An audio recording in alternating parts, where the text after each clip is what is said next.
See, to understand Netaji Subhash Chandra Bose, you need to do study and research. Netaji Subhash Chandra Bose was certainly the first and last Prime Minister of undivided, united India. Kangana is an excellent, brilliant actor.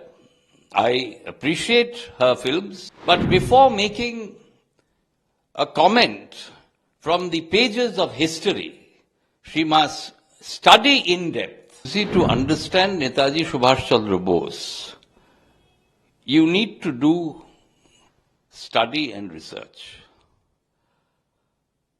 Kangana did not complete her sentence. Netaji Subhash Chandra Bose was certainly the first and last Prime Minister of undivided, united India. If Netaji would have returned to our country in 1947, India would not have been divided. Bengal would not have been divided and cut into two pieces.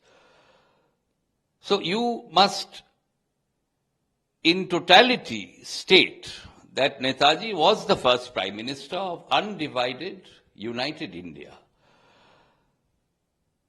I get the feeling that Netaji, who was a visionary, a political thinker, a soldier, is being used as a political tool in current day politics.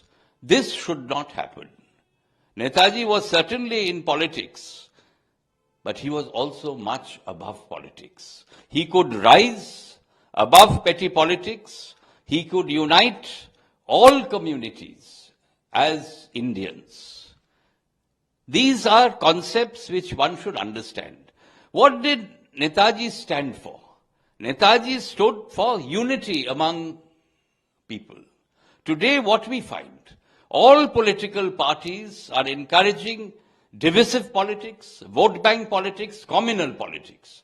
Netaji would have vehemently opposed this kind of politics.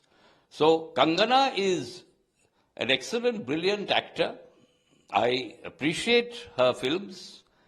But before making a comment from the pages of history, she must study in depth to understand the heritage, culture of India, and also stalwarts and national icons like Netaji Subhash Chandra Bose.